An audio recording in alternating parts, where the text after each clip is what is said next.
Bismillahirrahmanirrahim. Assalamualaikum warahmatullahi wabarakatuh.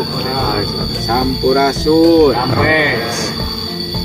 Kuring atas nami warga desa Pasireungit ngahaturkeun nuhun ka Bapak Gubernur Jawa Barat, Bapak KDM Kang Deddy Mulyadi, ngahaturkeun nuhun atas bantuan keuangan dari Provinsi Jawa Barat untuk pembangunan jalan usaha tani yang ada di Desa Pasireungit.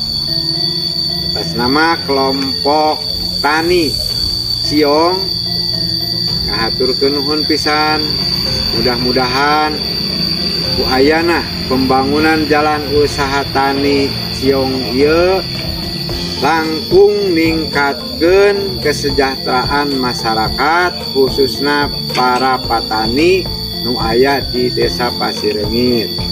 Sakitu anu tiasa didugikeun, hatur nuhun ka Bapak aing Kang Deddy Mulyadi. Wassalamualaikum warahmatullahi wabarakatuh.